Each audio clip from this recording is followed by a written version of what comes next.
मनसे अध्यक्ष राज ठाकरे यांनी मुख्यमंत्री फडणवीसांची भेट घेतली आहे। दोन्ही नेत्यांमध्ये जवळपास तासभर चर्चा झाली आहे। बेस्ट निवडणुकीचा निकाल लागल्यानंतर दुसऱ्याच दिवशी ही भेट झाल्यामुळे चर्चांना उधाण आलं होतं।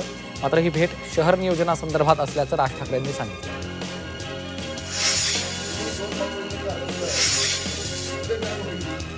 राज ठाकरेंनी वर्षा निवासस्थानी घेतलेल्या मुख्यमंत्री फडणवीसांच्या भेटीवरनं रामदास कदमांनी त्यांना डिवचलंय।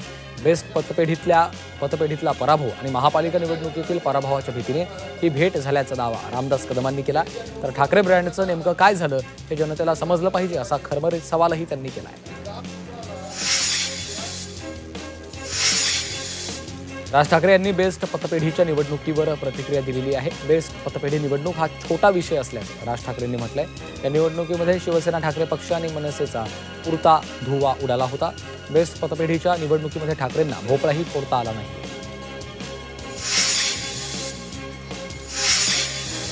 तर या निवडणुकीत झालेल्या दारुण पराभवावर आदित्य ठाकरे यांनी प्रतिक्रिया दिली आहे। बेस्टचा ट्रायल बॉल होता, ही निवडणूक ठराविक युनियनसाठी होती असं आदित्य ठाकरेंनी म्हटलंय।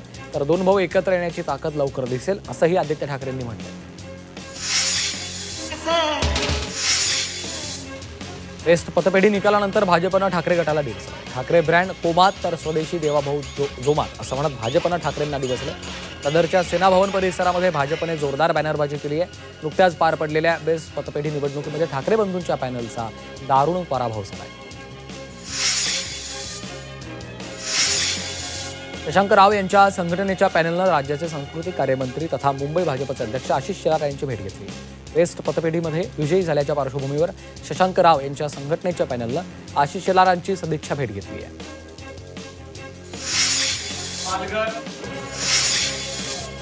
आणि जिल्ह्यात भाजप एक नंबर राहील। भाजपच्या नेतृत्वाखाली मीरा भाईंदर आणि कल्याण डोंबिवलीत भाजपचाच महापौर बसेल असं विधान वनमंत्री गणेश नाईक यांनी केलं। भविष्यात भाजप क्रमांक 1 वर येण्यासाठी आपल्याला कार्यरत राहायचं असून मित्र पक्षांचा सन्मान राखत आपण एक नंबर राहिलं पाहिजे असं देखील त्यांनी म्हटलेलं आहे।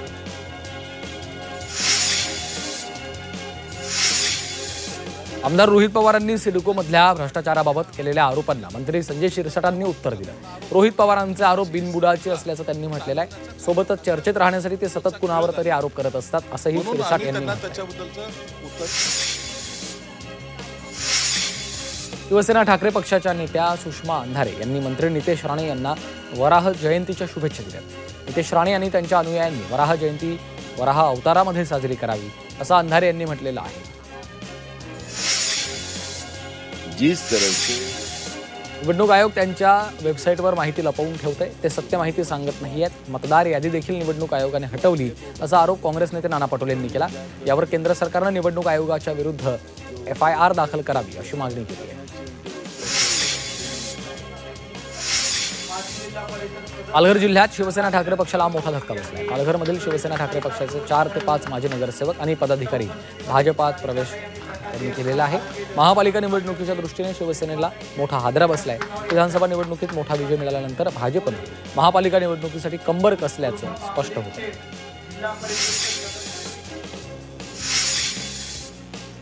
राज्यभरातील 29 महापालिकांची प्रारूप प्रभाग रचना तयार करून राज्य सरकारने ती राज्य निवडणूक आयोगाकडे पाठवली आहे। 25 ऑगस्टपर्यंत कोणत्याही क्षणी प्रारूप प्रभाग रचना जाहीर होईल।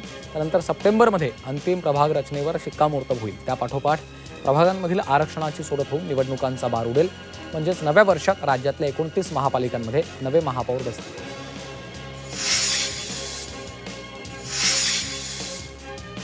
अमृत अभियान आणि नगरोत्थान महाअभियानातील पायाभूत सुविधा प्रकल्पाबाबत नगर विकास विभागानं मोठा निर्णय घेतला आहे। संबंधित प्रकल्प वेळेत पूर्ण न झाल्यास कंत्राटदारावर कारवाई केली जाणार आहे। तर प्रकल्पांच्या कामाचा मासिक अहवाल देणं देखील आता बंधनकारक असणार आहे।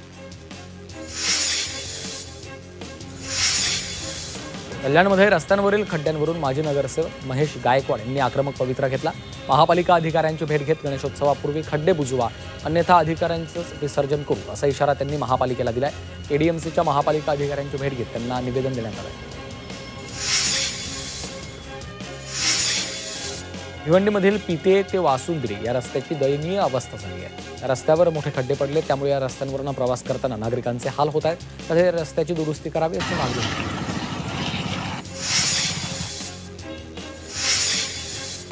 शहापूर आसनगाव रस्त्यावरील भारंगी नदीवरील पुलावर पडलेल्या खड्ड्यांमुळे नागरिकांचा संताप होतोय।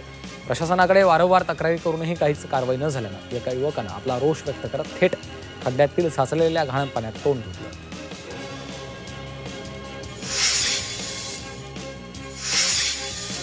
रस्ते खराब असतील तर तिथून प्रवास करणाऱ्या वाहनधारकांकडनं टोल वसुली करू नका असं स्पष्ट बजावत सर्वोच्च न्यायालयानं राष्ट्रीय महामार्ग प्राधिकरणाला दणका दिला आहे.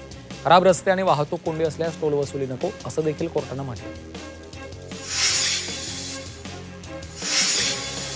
यंदाच्या गणेशोत्सवासाठी कोकणात जाणाऱ्यांना मोठा दिलासा देण्याचा निर्णय राज्य सरकारनं घेतला. राज्य सरकारनं कोकणात जाणाऱ्यांसाठी टोल माफीचा निर्णय घेतलाय. 23 ऑगस्ट ते 8 सप्टेंबर या कालावधीसाठी ही टोल माफी लागू असणार आहे. राज्य सरकारी कर्मचाऱ्यांसाठी आनंदाची बातमी आहे. गणेशोत्सवाच्या पार्श्वभूमीवर ऑगस्ट महिन्याचा पगार 5 दिवस आधीच बँक खात्यामध्ये जमा केला जाणार आहे. गणेशोत्सवाच्या काळात आर्थिक अडचणींचा सामना करावा लागू नये यासाठी सरकारी कर्मचाऱ्यांना त्यांचा ऑगस्ट महिन्याचा पगार 26 ऑगस्टलाच देण्याचा निर्णय घेतला आहे.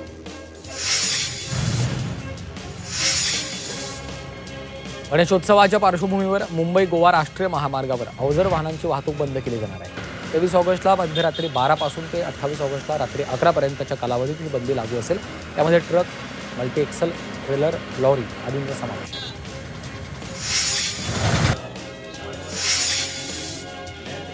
सिडको लवकरच घरांची लॉटरी काढणार असल्याची माहिती संचालकांनी दिली. उपमुख्यमंत्र्यांसोबत घरांच्या किमतीबाबत चर्चा झाल्यानंतर लॉटरीचा निर्णय घेतला जाणार असल्याचं त्यांनी सांगितलं.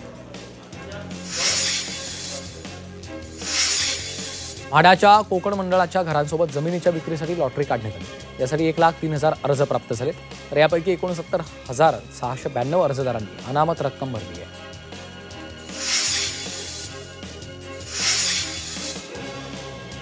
MMRDAनं 10 नव्या गाड्या खरेदी केल्या आहेत. मोनोमार्गिकेवर गाड्यांच्या फेऱ्या वाढवण्यासाठी नवीन गाड्या खरेदी केल्यात.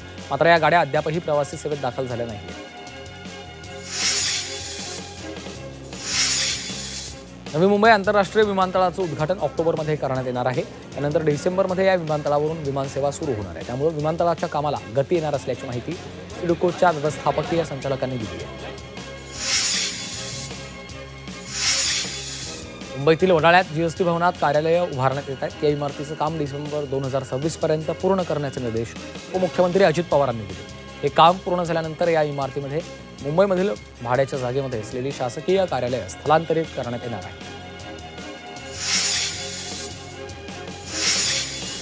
मुंबईमधल्या वांद्रे पूर्व स्कायवॉक प्रकरणात न्यायालयानं पालिकेला खडेबोल सुनावले आहेत. वाहतूक कोंडीच्या समस्येवर तोडगा काढण्यासाठी या ठिकाणी 15 महिन्यात नव्याने स्कायवॉक उभारू अशी हमी महापालिकेने उच्च न्यायालयाला दिली होती. परंतु स्वतःचा शब्द न पाळल्यानं पालिकेवर अवमान कारवाई का करू नये अशा शब्दात उच्च न्यायालयानं पालिकेला फटकारलं. कोळसा उत्पादनामध्ये 5 वर्षात सर्वात मोठी घसरण झाली आहे. कोळशाचं उत्पादन 12.3% घटलं, तर खनिज तेलाचं उत्पादन सलग 7व्या महिन्यात 1.4% कमी झालं. अमेरिकेनं भारतावर लावलेल्या 50% टॅरिफचा फटका बसणार आहे. वस्त्रोद्योग, हिरे आणि रसायनं या क्षेत्रातील सूक्ष्म, लघु आणि मध्यम उद्योगांना याचा सर्वाधिक फटका बसणार असल्याचं क्रिसिल इंटेलिजन्सच्या अहवालात स्पष्ट केलं. केंद्र सरकारनं अपात्र श्रेणीत येत असलेल्या रेशन कार्ड धारकांची नावं हटवण्याचा निर्णय घेतलाय. त्यामुळे 1,17,00,000 रेशन कार्ड धारकांची नावं यादीमधून हटवण्यात येणार आहे.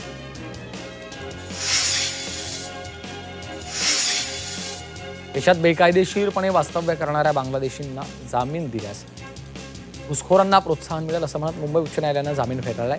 जामिनासाठी एकानं याचिका केली होती, मात्र त्याचा गुन्हा राष्ट्रीय सुरक्षेच्या दृष्टीने धोकादायक असल्याचं सांगत न्यायालयाने जामीन फेटाळलाय. शाळकरी मुलांच्या सुरक्षेसंदर्भात विशेष समितीने केलेल्या शिफारशींचं पालन होतंय की नाही याच्या पाहणीचा अहवाल राज्य सरकारनं अद्याप सादर केला नाहीये. न्यायालयाने अधिकाऱ्यांकडून शाळांना अचानक भेट देऊन पाहणी करण्याचे आदेश देणार असल्याचं न्यायालयाने स्पष्ट केलं. नेपाळमधील 140 देशांच्या समिटमध्ये सादर झालेला जगातला सर्वात स्वस्त देवाभाऊ चष्मा आता आफ्रिका खंडात पोहोचलाय. आफ्रिका खंडातील 55 देशांमध्ये 33 रुपयामध्ये हा देवाभाऊ चष्मा मिळणार आहे. बदलापूरच्या व्हिजन फ्रेंड साकीब गोरे संस्थेनं हा सर्वात स्वस्त असा देवाभाऊ चष्मा बनवला.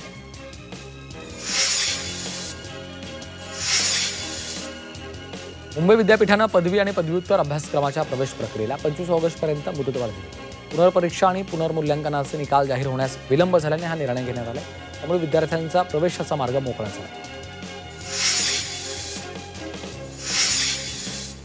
अण्णाभाऊ साठे संशोधन आणि प्रशिक्षण संस्थेमार्फत उमेदवारांना अनिवासी पूर्व प्रशिक्षण देण्यात येणार आहे. त्यासाठी 28 ऑगस्टपर्यंत ऑनलाईन अर्ज करायला मुदतवाढ देण्यात आली आहे.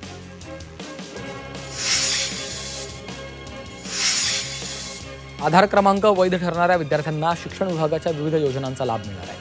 30 सप्टेंबरपर्यंत UDAIS+ या संकेतस्थळावर आधारसह नोंद होणार आहे. तर विद्यार्थी अवैध ठरल्यास शाळांच्या पटसंख्येवर देखील परिणाम होणार आहे.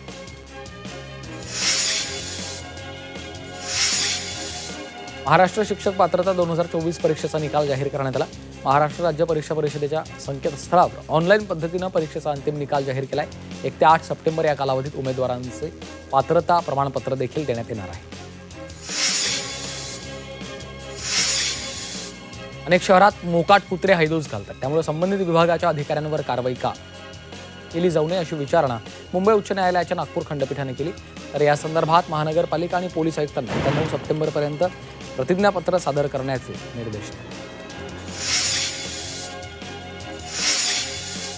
मुंबईला पाणीपुरवठा करणाऱ्या धरणांच्या पाणलोट क्षेत्रात पावसाने जोर धरलाय. त्यामुळे 7ही धरणांचा पाणीसाठा 95% आलाय.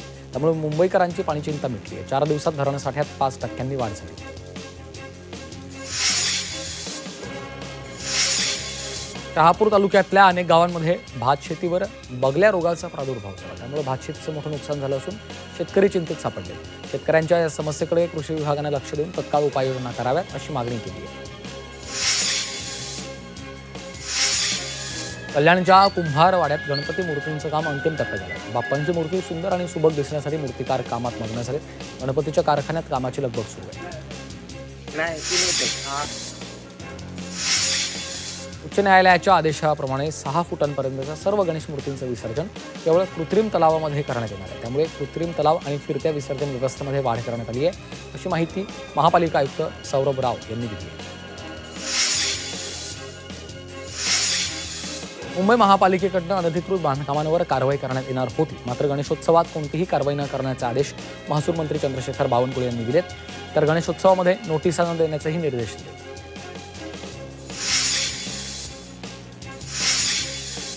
पावसाळी परिस्थितीचा गैरफायदा घेऊन प्रवाशांची आर्थिक लूट करणाऱ्या टॅक्सी संस्थांवर कडक कारवाई करण्यात आली आहे. गेली 3 ते 4 दिवस मुंबई महानगर क्षेत्रात पडत असलेल्या अतिवृष्टीमुळे वाहतूक विस्कळीत झाली होती. या परिस्थितीचा गैरफायदा घेऊन काही ॲप आधारित संस्था प्रवाशांकडून आर्थिक लूट केल्याप्रकरणी प्रशासनाकडून ही कारवाई करण्यात आली आहे. आणि महापालिकेकडून बेकायदेशीर बांधकामांवर कारवाई करण्यात येणार आहे. 682 बांधकामांचं वीज आणि पाणीपुरवठा तोडण्याची कारवाई महापालिका करणार आहे. तर या बांधकाम धारकाविरोधात गुन्हे देखील दाखल करण्यात येणार आहेत. मुंबईमध्ये अंमली पदार्थांची तस्करी केल्याप्रकरणात मोठी कारवाई करण्यात आली. गुन्हे शाखेच्या पथकानं अंमली पदार्थ तस्करांविरोधात मोक्का अंतर्गत कारवाई केली. तर अंमली पदार्थ तस्करांविरोधात मोक्कान्वय केलेली ही महाराष्ट्रातली पहिली कारवाई ठरली.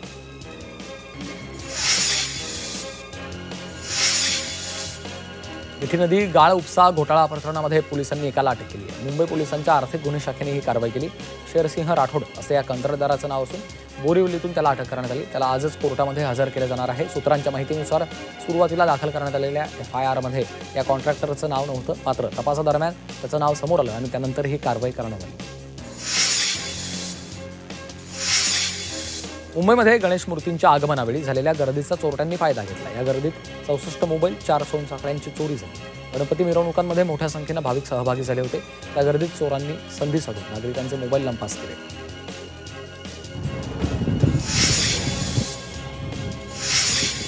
मुंबई नाशिक राष्ट्रीय महामार्गावरील भिवंडी ठाणे बायपास जवळचा रस्ता खचला. रस्ता खचल्यानं मोठी वाहतूक कोंडी निर्माण झाली. अपघात टाळण्यासाठी वाहतूक पोलिसांनी ठाण्याच्या दिशेने एकेरी वाहतूक सुरू ठेवली आहे. महामार्गावर जवळपास 4 किलोमीटरपर्यंत वाहनांच्या रांगा लागल्या.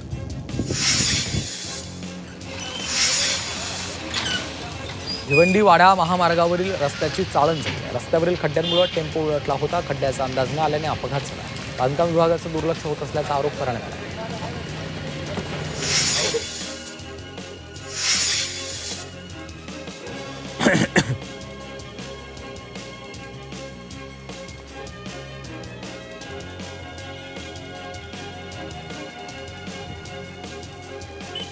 पालघरच्या तारापूर MIDC मध्ये वायू गळती झाल्याची घटना समोर आली आहे। दुर्घटनेत 4 कामगारांचा मृत्यू झाला असून 2 जण गंभीर असल्याची माहिती आहे। मेलोडी फार्मा कंपनीतून ही वायू गळती झाल्याची माहिती आहे। रुग्णांवर बोईसरमधल्या रुग्णालयात उपचार सुरू आहेत। अंबरनाथमध्ये एका दुचाकीने अचानक पेट घेतला। या दुचाकी स्वार रस्त्यानं जात असताना अचानक त्याच्या दुचाकीने पेट घेतला। काही क्षणातच संपूर्ण दुचाकी जळून खाक झाली। दुचाकीला नेमकी कशामुळे आग लागली याचं कारण अस्पष्ट आहे। चित्रपट निर्मात्यासह अभिनेता अक्षय कुमार आणि अर्शद वारसीला येत्या 28 ऑगस्टला न्यायालयाने हजर राहण्याचे आदेश दिले। एका हिंदी चित्रपटामध्ये कलात्मक स्वातंत्र्याच्या नावाखाली थेट वकिलांनी न्यायाधीशांवर असभ्य भाषेत विनोद केलाय। या चित्रपट प्रदर्शनाच्या बंदी आदेशासाठी पुण्यातल्या 2 वकिलांनी दिवाणी न्यायालयामध्ये प्रकरण दाखल केलंय।